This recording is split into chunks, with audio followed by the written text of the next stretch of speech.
Hello everyone, welcome back to my channel. ಇವತ್ತು ರಾಗಿ soup ರೆಸಿಪಿಯೊಂದಿಗೆ ಬಂದಿದ್ದೇನೆ. ರಾಗಿಯನ್ನು ಕೆಲವರು ಇಷ್ಟಪಡಲ್ಲ. ಈ ರೀತಿ ಮಾಡಿಕೊಟ್ಟರೆ ತುಂಬಾ ಇಷ್ಟಪಟ್ಟು ರಾಗಿ ಸೂಪನ್ನು ಕುಡಿಯುತ್ತಾರೆ. ಮಕ್ಕಳಿಗೂ ಕೂಡ ಇಷ್ಟವಾಗುತ್ತದೆ. ತರಕಾರಿ ಎಲ್ಲ ಹಾಕಿ ಮಾಡಿರುವುದರಿಂದ ತುಂಬಾ ಆರೋಗ್ಯಕ್ಕೂ ಒಳ್ಳೆಯದು. ಹಾಗೂ ಡಯಾಬಿಟಿಸ್ ಇರುವವರಿಗೂ ಈ ಸೂಪ್ ತುಂಬಾ ಒಳ್ಳೆಯದು. ಒಂದು ಬೌಲ್ ಸೂಪ್ ಕುಡಿದರೆ ಹೊಟ್ಟೆ ಫುಲ್ಲಾಗಿ ಬಿಡುತ್ತದೆ. ಸೂಪ್ ಮಾಡಲು ನಾನಿಲ್ಲಿ 3 ಚಮಚ ರಾಗಿ ಹಿಟ್ಟನ್ನು ತೆಗೆದುಕೊಂಡು ಅದಕ್ಕೆ ಅಗತ್ಯವಿರುವಷ್ಟು ನೀರು ಹಾಕಿ ಗಂಟಿಲ್ಲದಂತೆ ಈ ಥರ ಮಿಕ್ಸ್ ಮಾಡಿ ಇಟ್ಕೊಳ್ತಾ ಇದ್ದೇನೆ. ರಾಗಿ ಎಂದಾಕ್ಷಣ ಮೂಗು ಮುರಿಯುವವರೇ ಹೆಚ್ಚು. ಈ ಥರ ಸೂಪ್ ಮಾಡಿಕೊಟ್ಟರೆ ಮತ್ತೆ ಮತ್ತೆ ಮಾಡುವುದಂತೂ ಗ್ಯಾರಂಟಿ. ಸೂಪ್ ಮಾಡಲು ನಾನಿಲ್ಲಿ 1 ಚಮಚ ಬೆಣ್ಣೆಯನ್ನು ಬಾಣಲೆಗೆ ಹಾಕಿ ಬಿಸಿ ಮಾಡಿ ಸಣ್ಣದಾಗಿ ಹೆಚ್ಚಿಟ್ಟುಕೊಂಡ ಬೆಳ್ಳುಳ್ಳಿಯನ್ನು ಇಲ್ಲಿ ಸೇರಿಸ್ತಾ ಇದ್ದೇನೆ.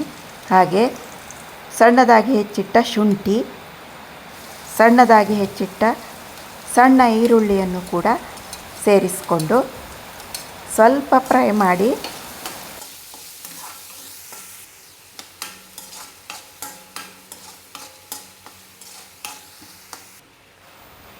ಈಗ ಇದಕ್ಕೆ ಸಣ್ಣದಾಗಿ ಹೆಚ್ಚಿಟ್ಟ ಹಸಿಮೆಣಸು ಹಾಗೆ ಸಣ್ಣದಾಗಿ ಹೆಚ್ಚಿಟ್ಟ ದೊಡ್ಡ ಮೆಣಸನ್ನು ಸೇರಿಸಿ ಸ್ವಲ್ಪ ಕೈಯಾಡಿಸಿ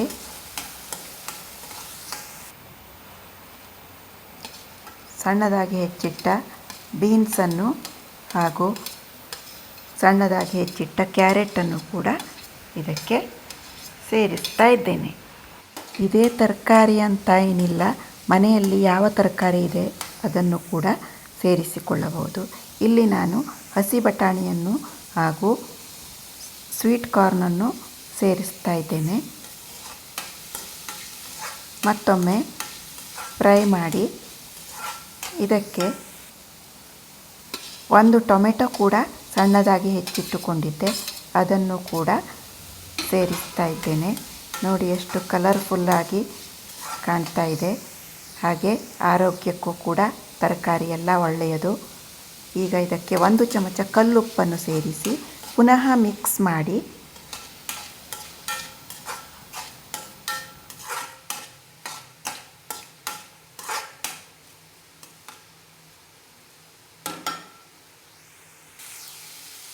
ತರಕಾರಿ ಸ್ವಲ್ಪ ಫ್ರೈ ಆದಮೇಲೆ ಜಜ್ಜಿಟ್ಟ ಕಾಳು ಮೆಣಸಿನ ಪುಡಿಯನ್ನು 1 ಚಮಚ ಸೇರಿಸಿದ್ದೇನೆ.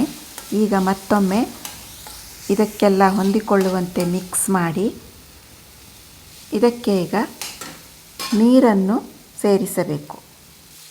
ಮೊದಲು ನಾನಿಲ್ಲಿ 2 ಗ್ಲಾಸ್ ನೀರನ್ನು ಸೇರಿಸಿ ಮಿಕ್ಸ್ ಮಾಡ್ಕೊಳ್ತಾ ಇದ್ದೇನೆ. ಹಾಗೆ ಇನ್ನೂ ಸ್ವಲ್ಪ ನೀರನ್ನು ಸೇರಿಸ್ತಾ ಇದ್ದೇನೆ. ನೀರನ್ನು ಸೇರಿಸಿ ಮಿಕ್ಸ್ ಮಾಡಿ ಮುಚ್ಚಿಟ್ಟು 1 ಕುದಿ ಬರಬೇಕು. ಇದು ನೋಡಿ ಈಗ ಚೆನ್ನಾಗಿ ಕುದಿಯುತ್ತಾ ಇದೆ. ಈ ಹಂತದಲ್ಲಿ ನಾವು ಇದಕ್ಕೆ ಮಿಕ್ಸ್ ಮಾಡಿಟ್ಟುಕೊಂಡ ರಾಗಿ ಹಿಟ್ಟನ್ನು ಸಾವಕಾಶವಾಗಿ ಹಾಕಿ ತಿರುಗಿಸಬೇಕು. ಗ್ಯಾಸನ್ನು ಸಣ್ಣ ಉರಿಯಲ್ಲಿ ಇಟ್ಟು ಮಿಕ್ಸ್ ಮಾಡಿಟ್ಟುಕೊಂಡ ಹಿಟ್ಟನ್ನು ನಿಧಾನಕ್ಕೆ ಹಾಕುತ್ತಾ ತಿರುಗಿಸಬೇಕು. ಗಂಟಿಲ್ಲದಂತೆ ಮಿಕ್ಸ್ ಮಾಡ್ತಾ ಇರಬೇಕು. ಈ ರಾಗಿ ಹಿಟ್ಟನ್ನು ಚೆನ್ನಾಗಿ ಕುದಿಸಬೇಕು. ರಾಗಿ ಹಿಟ್ಟು ತರಕಾರಿಯೊಡನೆ ಚೆನ್ನಾಗಿ ಬೇಯಿಸಬೇಕು. ಇಷ್ಟು ಕುದಿಸಿದರೆ ಸಾಕು. ಈಗ ರಾಗಿ ಸೂಪ್ ರೆಡಿಯಾಗಿದೆ.